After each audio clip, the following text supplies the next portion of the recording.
In this lecture, I'm going to provide an overview of Immanuel Kant and his version of morality known as deontological ethics. The word deontology comes from the Greek, and it means theory of duty. Deon, D-E-O-N, in Greek means duty. So what the deontologist asks, especially what Kant is going to be focused on, is what's your duty? And in order to figure out what your duty is for Kant and other non-consequentialists, we're not only going to focus on outcomes, rather we want to focus on basic principles, basic intentions, sort of what is the orientation of your will or soul, if you like that language. So here's our trolley problem example. The Kantian is going to ask, what are you intending when you pull the switch? And one reason to ask that kind of question is that you might go ahead and pull the switch intending to kill someone or intending to save someone, and maybe it doesn't work, right? But we would still judge you morally based on what you intended, not only based on what the outcomes are. We'll have to think about that as we proceed. And the important point for the deontologists, and especially for Kant, is that there is a moral focal point that's sort of on the inside. It's sort of how your will is oriented. It's how you're imagining yourself in moral space. And in part, the problem there, or the issue there, is that the outcomes are really beyond your control, but your motives and intentions, those are totally under your control, at least according to this theory. So what Kant asks, and I'm going to introduce Immanuel Kant in more detail later in this lecture, but the basic point of this chapter, Immanuel Kant, moral theorist of the Enlightenment period, late 18th century, early 19th century, he asks you to ask, can your intention be universalized? So could you say that everyone should have this intention? Now he uses fancy language to describe this. He uses the word maxim to talk about the orientation you have towards an action. He uses the word maxim, but we can just substitute the word intention here for our own purposes. So he's asking, could you say that everyone should intend what you're intending? Second thing he's going to ask is if your action or intention, if you are, when you're making a decision, are you being respectful of other persons? Now, again, his language is a little bit more complicated. He talks about respecting the autonomy of rational beings. But for our purposes, what he's asking us to ask is to think about whether we are respecting people or not with regard to our intention and our actions. And then finally, what he wants to insist on is that good people are oriented towards duty. That good people do the right thing because it's the right thing to do, not because of their interest in happiness, not because of trying to maximize their own self-interest, not because of anything in the world of outcomes or the world of happiness. Rather, for Kant, the question is, are you doing your duty? And your duty is understood in terms of something that you could say everyone should do, universality, and understood in terms of respect for persons. So notice our trolley problem example here. So you're standing up there at the lever think about flipping the switch, and imagine you're thinking, your intention is, I want to kill someone. So you flip the switch thinking, ooh, how cool, I get to kill someone. That's not a good intention. That's not a moral intention. But if your intention was, I want to save people, that might be a morally legitimate intention. Notice, could we universalize it? Could we say that everyone should intend to kill people? Probably not, right? Ultimately, like, everyone would kill everyone, including ourselves, and we'd be out of luck. If our intention is to kill, is that respectful of persons? Well, probably not, because persons deserve not to be killed, okay? Notice, though, if your intention is to save people, so you flip the switch thinking, I'm intending to save people, that could be universalized, right? You could have a universal intention that says everyone should always try to save other people. That you can say that. There's no sort of contradiction or problem there. And in saving others, it is respectful of those you save. Finally, this last question about motive and relation to happiness and so on. Notice you'd have a bad intention if your intention was to get a reward, or if your intention was to become famous because you were involved in this circumstance. Your intention has to be, if your intention is based on morality and duty, your intention can't be focused on becoming famous. Instead, it ought to be focused on the good thing, which is saving people. That's basically the idea of how Kantian ethics works. We could spend a whole semester talking about this. It's a lot more complicated than I'm making it out to be here. But at any rate, this is kind of the fast and furious version of this. So we've already sort of explained that this is not a consequentialist approach to ethics. This is a kind of non-consequentialism. One of the reasons that Kant and others are not interested in consequences is because the consequences are often beyond my control, right? So imagine your intention is to save people. You flip the switch, but the train doesn't budge. Something goes wrong in the switch, and the people end up dead. Well, we kind of wouldn't blame you for their deaths because you actually intended to save them, even though the world conspired against you, right? Same thing could go for evil people. Let's imagine your intention is, I want to kill someone, and the person on the track, I want to flip the switch and kill that person. I hate him. And you flip the switch, but the person jumps off the track, right? Well, you didn't end up killing the person, but you still had an immoral intention. So the non-consequentialist focus on intentions or motives, or in Kant's language, maxims or imperatives, all of that focus is important because often we don't control the consequences. Hopefully you understand that. Notice the second 2 points here under the first bullet, that we only praise or blame people for what we can control, and that our motive is not under our control. Sorry, that our motive is under our control. I misstated that one. With regard to the first point, right, here you are on the switch, you flip the switch, your intention is to save the person, or to save the five, but something goes crazy, the train explodes. It's not your fault that the train exploded. You intended to do the right thing. So we might praise you for doing the right thing, even if the consequences turn out bad. Again, not everyone will agree with this, but this is sort of the point of this non-consequentialist point. The last point there about our motive being under our control, you can't control the consequences, but you can control what you intend to do, right? You're standing at the switch again, you're thinking, for a moment, you're thinking, I want to kill that person, I'm intending to kill them.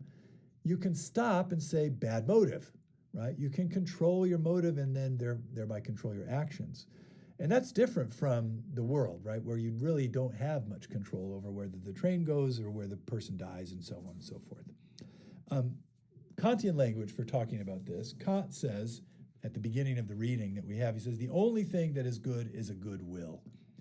The idea here is that our will, our intention, our motivation, our orientation, that this is under our control and we can make our will good.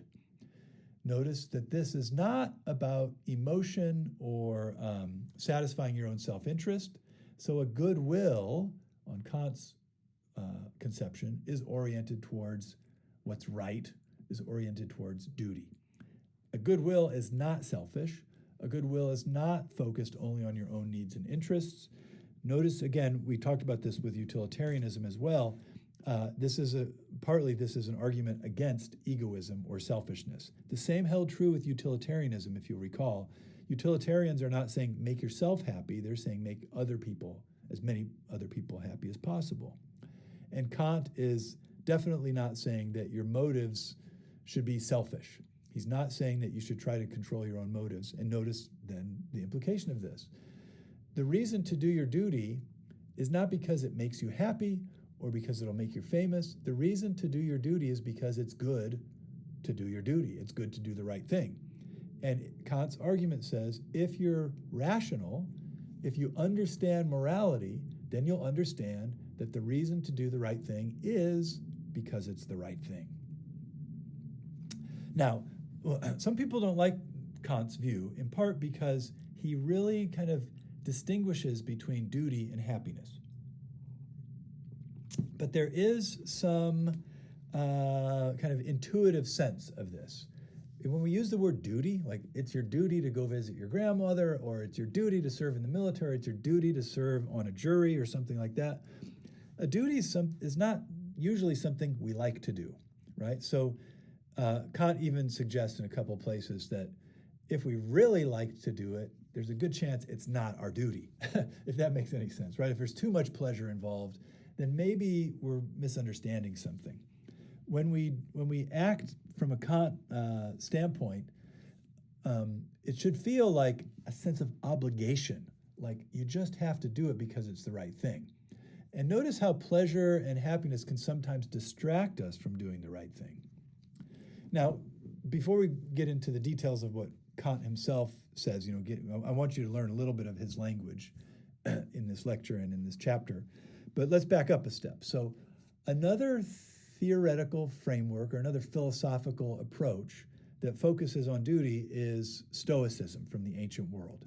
Now, in ordinary English, we use the word stoic, and stoic means kind of someone who is strictly oriented towards doing the right thing. Sometimes we use the word stoic to mean someone who can sort of bear pain, someone who keeps, firm and consistent and resolute and doesn't waver and doesn't bend. It's sort of like duty-based, strength-based ethics. Now, it's way more complicated than that. There's a whole school of ancient thought, lasted for 600 or 800 years, known as Stoicism. It involved a lot of thinkers and variations.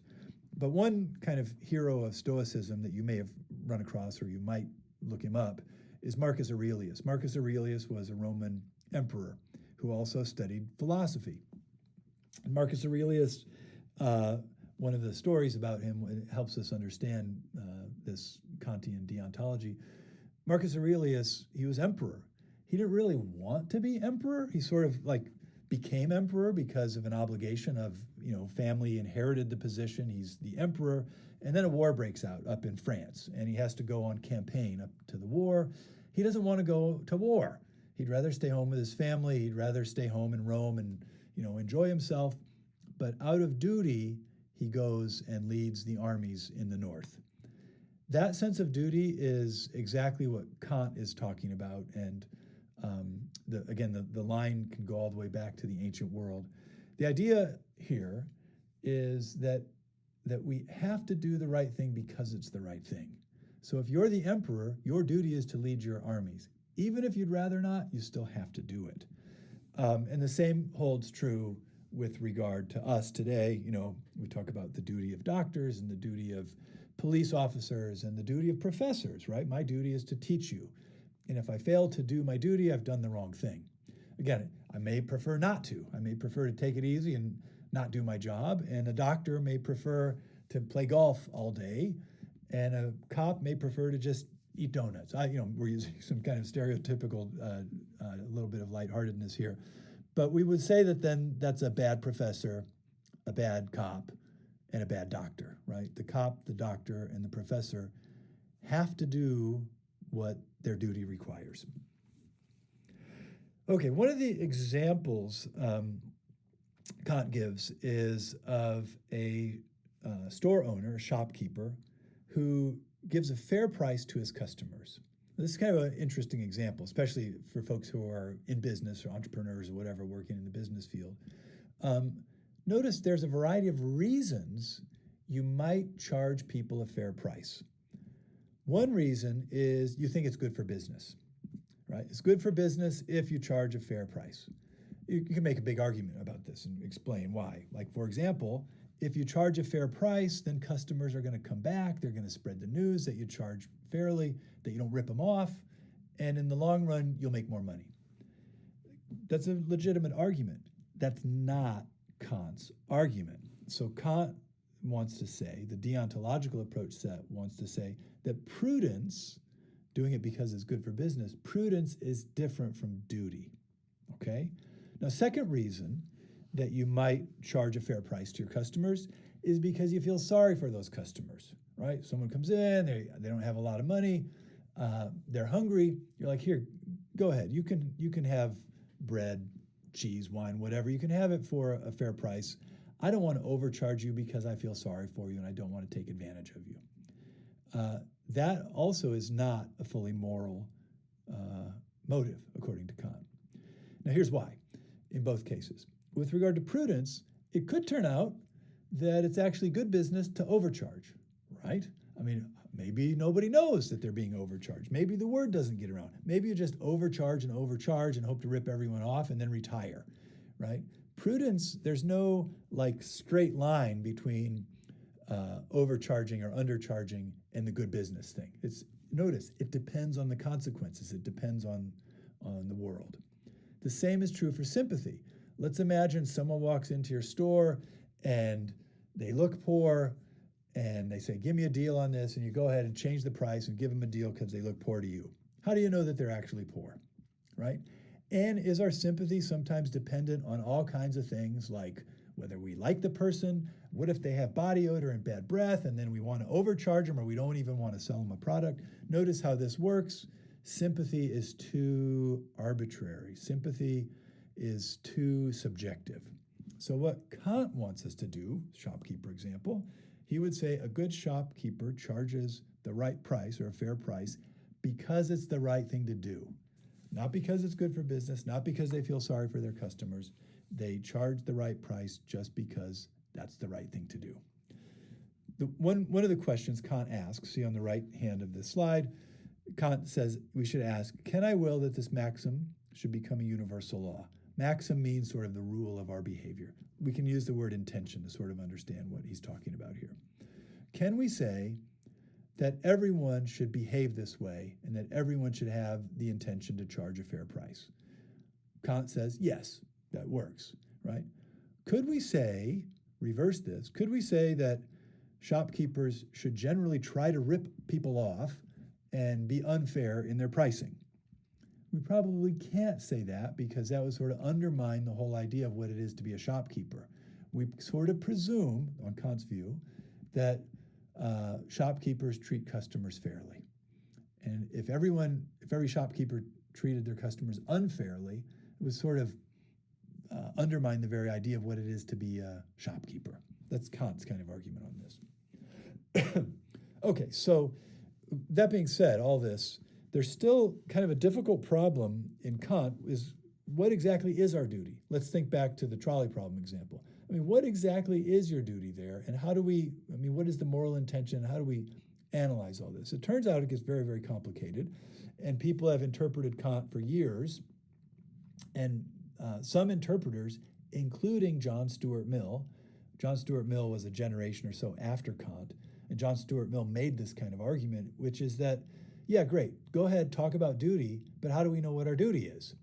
On Mill's view, remember, utilitarian, focused on consequences, on Mill's view, what matters is happiness. Our duty is to produce happiness.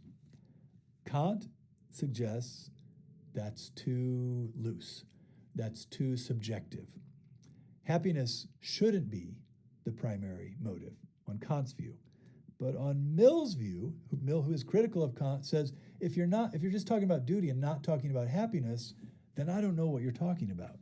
And so the argument goes between the utilitarians and the deontologists. According to Mill's view, just saying to someone, do your duty, is too abstract, and it's kind of meaningless. Of course, Kant thinks that it is meaningful. And Kant, well, in a moment, I'll help you fill in some details of how Kant thinks we ought to think about duty. Okay, so if you remember the lecture from utilitarianism, there's a kind of transition here, and the distinction between consequentialist and non-consequentialist can kind of be understood if you follow me through this slide.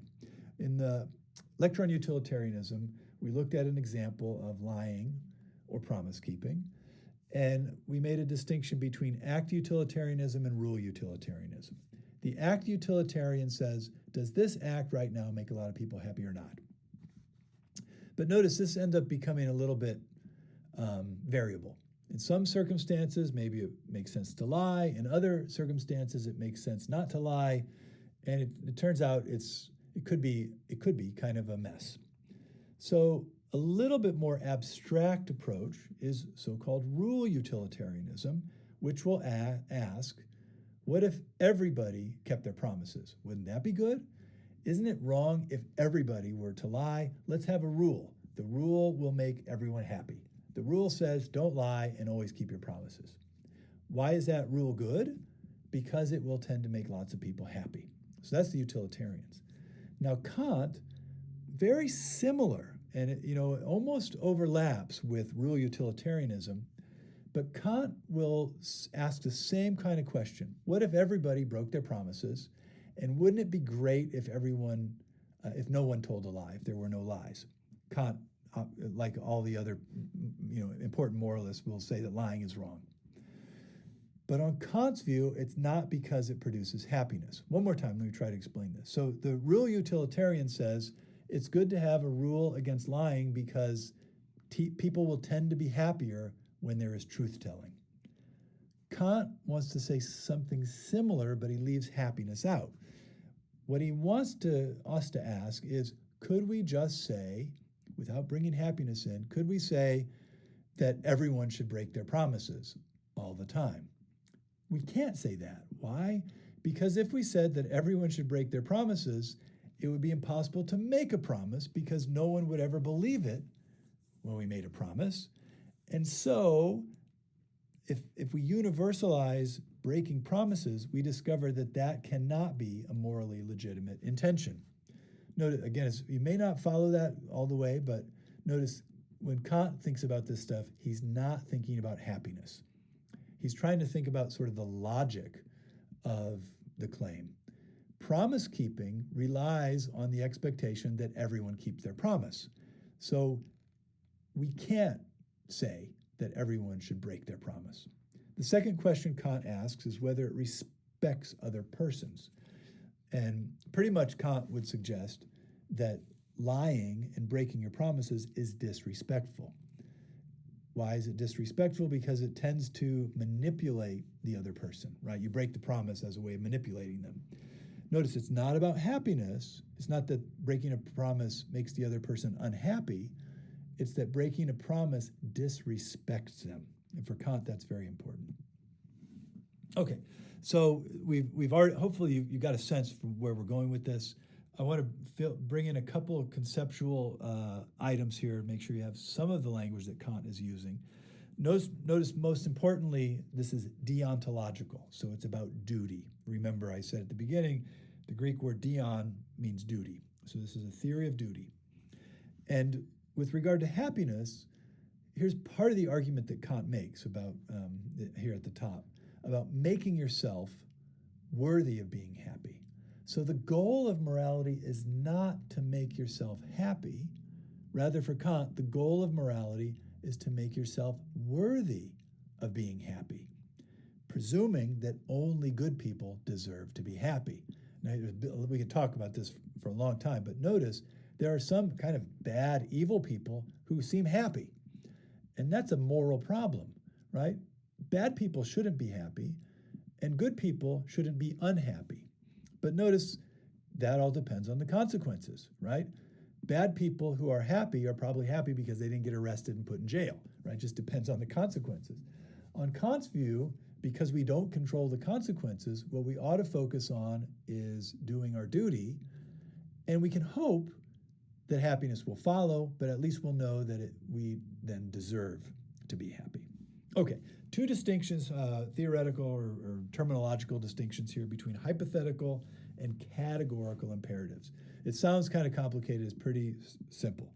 Hypothetical imperatives are based on hypotheses. If you understand anything about like a hypothesis, it's sort of an if statement, right? And it works like this in ordinary life. If I want to make a lot of money, I should get a job, right? If I want to pass this class, I should study, right? Those if statements. Notice, not everyone wants to make a lot of money and not everyone wants to pass this class. So those claims or imperatives, an imperative says what you should do, only work if you accept the first thing, right? So here's the point of this. This is all about prudence, right? if you want to have return customers come to your shop, you should charge a fair price. That's a hypothetical claim about prudence. Of course, as we mentioned, it might turn out that maybe you could rip a couple people off and you'll still be okay, right? So these hypothetical imperatives, it sort of just depends on the world, it depends on the circumstances, it depends on what you're interested in, right? If you want to make a quick buck, then maybe you rip people off right now, but if you want to be in business for a long time, then you charge a fair price. You see how that, it all depends on what our if statement is. Okay, that's ordinary life. That's prudence, that's strategy.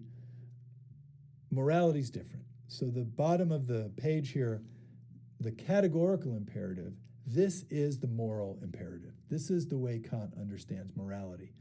And in this case, it's not about the ifs. It's not about if you want to pass the class or if you want to, make some money. Instead, it's about what you always have to do no matter what. Now, you could say, if you want to be a good person, this is what you should do. But Kant just assumes everyone would want to be a good person. Here's the way it goes, categorically, and why it's called categorical. In all categories, in all areas of action, you should always do this. The categorical imperative is the way that morality works. It tells you what you ought to do in all circumstances, universally, at all times.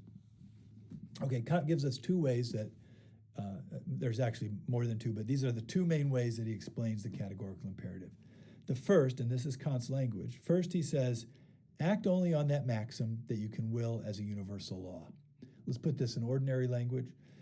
What he's saying is, you should only intend to do things that you could say everyone should intend to do, okay? I'm substituting intention for maxim. The gist of this is, again, like with promise keeping as an example, you should always tell the truth. Why? Because you can say that everyone should always tell the truth. You should not lie. Why? Because lying can't be universalized, because if everyone lied, then there'd be no such thing as truth-telling, in which case it would be impossible to tell a lie. That kind of logical argument is really of interest to Kant. Kant likes that kind of stuff.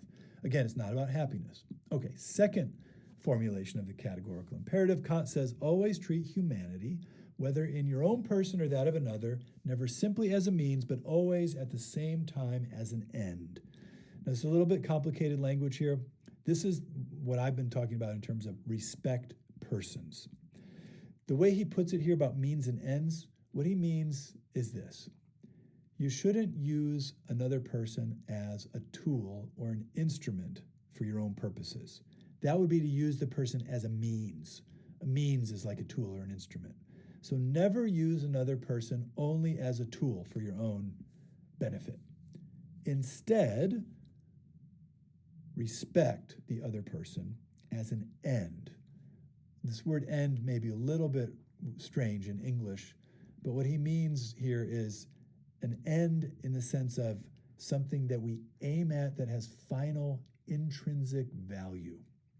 So let's reformulate that. Second thing, what he's saying is treat human beings, yourself and others, as having intrinsic value, and respect yourself and others, and don't use yourself or others merely as a means or an instrument. Notice this, yourself and others, because Kant believes it's possible to be immoral to yourself, oddly enough, right? For example, he'll say about suicide that suicide is disrespectful of you. If you were to commit suicide, it's immoral because it disrespects the value that your life has.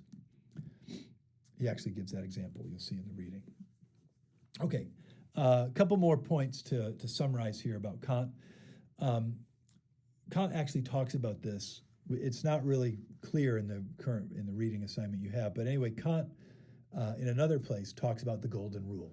I bring this in because the golden rule is familiar to people. The golden rule says, love your neighbor as yourself. Kant is kind of sympathetic to that rule, but he thinks it's a little bit mushy, right? To say love your neighbor as yourself depends on what we mean by love. And that depends on what we want or what our interests are, right? I mean, you can imagine this, right? Love your neighbor as yourself, but imagine you're a kind of person, like you're a vegetarian and you don't, you work out a lot and you don't sleep a lot. Does that mean love your neighbor as yourself means you should try to convince them to become vegetarian, try to force them to work out, try to wake them up when they're dozing off? It turns out Kant says this golden rule thing is just kind of soft and too subjective. The categorical imperative, the moral law on Kant's view, is not about what we want, what we desire, what we like, what we prefer. It's not about any of that stuff. The problem is our desires, our inclinations are hypothetical, meaning that it sort of depends on the circumstances. And we know that it varies from person to person. Some people want to be rich, other people don't care. Some people want to be famous, other people don't care, right? So how can we apply the golden rule in a world like that? Which is why Kant says, let's go beyond the golden rule and focus on absolute duty. We know we should always tell the truth. Whether we want to be rich, whether we want to be famous, whether we don't want to be rich, whether we don't want to be famous, we should always tell the truth. Why? Because it's just good to tell the truth. Okay, couple furthermore points. Kant has a sort of a dream, an ideal of the perfect society. Now, the utilitarians in John Stuart Mill, the best society would be one in which the greatest happiness for the greatest number is maximized. We also talked, if you remember, about Mill. He's interested in liberty, and it's important, like our happiness should include liberty. Mill's view is focused kind of on welfare, on outcomes, on sort of the construction of society, objectively speaking, like out in the world, right? Kant's ideal society is a little bit different than that. Using this word ends again, remember we said to respect a person as an end means to respect a person as having dignity and value and worth, intrinsic value. Kant imagines this world, the perfect world, in which everyone respected everyone. Wouldn't that be great, right? Where everyone behaved according to the categorical imperative, where everyone told the truth because it was good to tell the truth, where every shopkeeper gave a fair price because that's the right thing to do, and where all those mixed motives no longer existed, right? I mean, here's the problem, right? We can imagine, like our economy, where we currently, the way we live, people take advantage of each other in terms of prices, and price gouging happens. And so that's not a perfect world. The perfect world would be one in which everyone treated everyone else fairly. The way he puts it, this would be a world in which autonomous beings respect one another. Autonomous is a fancy word, philosophy word. It means self-governing people.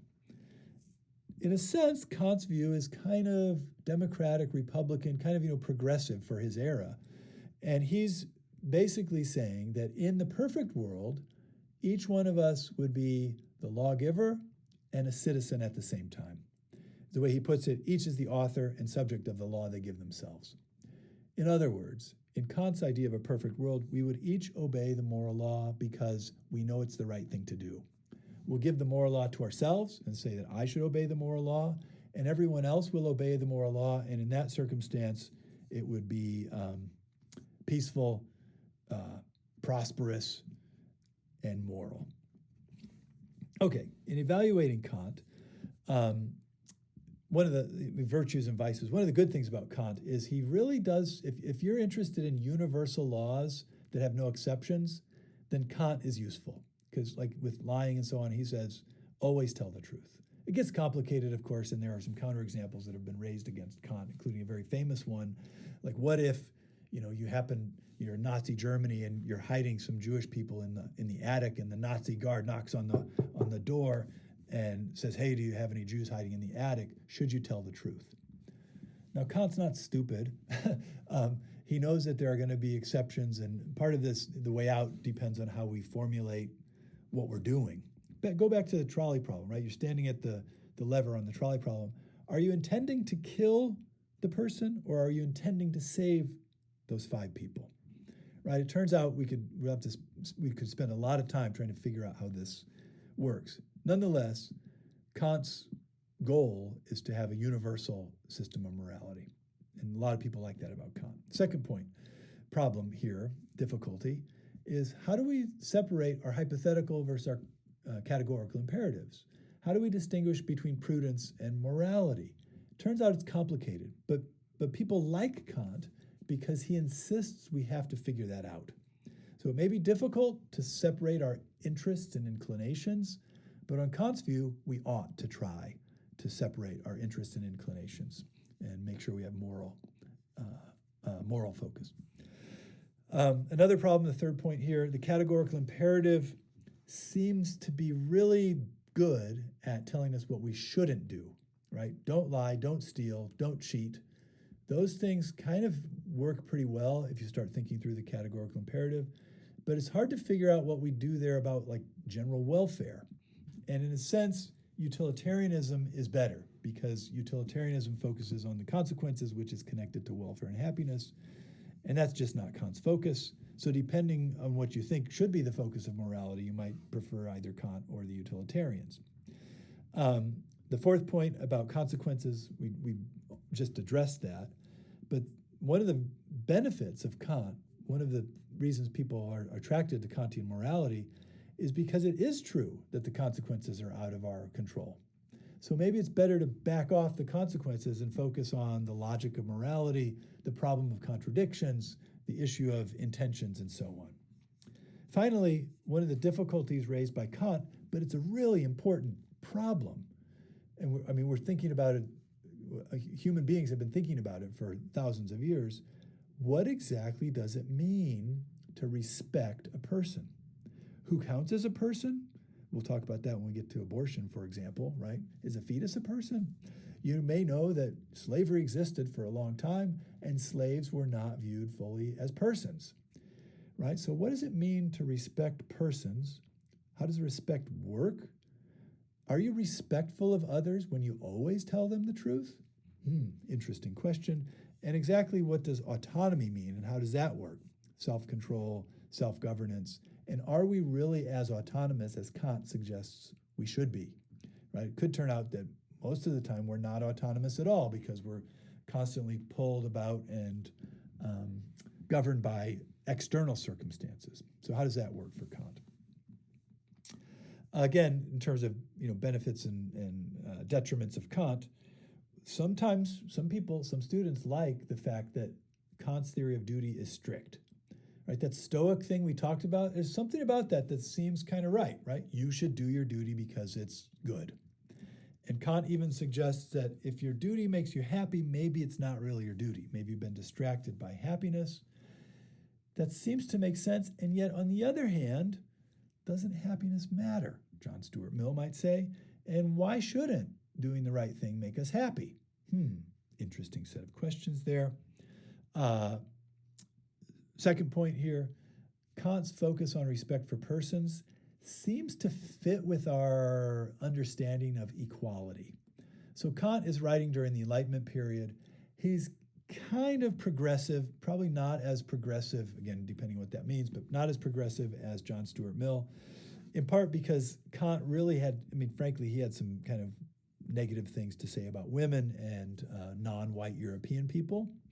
Nonetheless, Kant's theory does sort of focus on equality of persons.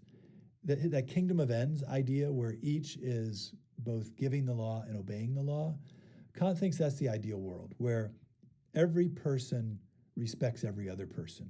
And there's an ideal there of impartiality and equality that in Kant is kind of compelling.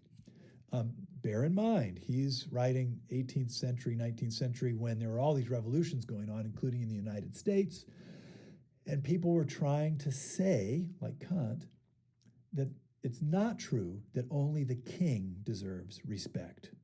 All human beings deserve respect, from Kant's standpoint. Finally, this question about what counts as the object of respect, Kant says rational beings are the object of respect. Rational beings have intrinsic value. Rational beings have dignity and worth. Long, complicated story about why he says that and what exactly it means, but some have argued against Kant that his focus on rational beings maybe leaves some stuff out. For example, animals. On Kant's view, animals just don't count. Remember we saw with the utilitarians, they're kind of sympathetic to like, if animals suffer, we should take their suffering into account. Kant has a different view than that, which is that animals don't really count because they're not rational beings. So Kant's view, use this fancy word, is anthropocentric. He's focused really on humans. And then last question or problem or consideration is, what about all the other the features of our moral lives that are not about rationality, right? What about sympathy? Kant says sympathy is a little bit weak, right? He wants to go beyond sympathy to duty. But isn't sympathy important? And there are theorists of ethics who focus on care, for example. We might bring the golden rule back in. Isn't love your neighbor as yourself kind of a good rule? And isn't love a powerful moral emotion, moral theme? Again, Kant is not fond of love. He'd rather go with duty than love. Last thing I have in parentheses there about gender. Some people have criticized Kant, feminists have criticized Kant, by saying that his conception of humanity is kind of a male-centered conception.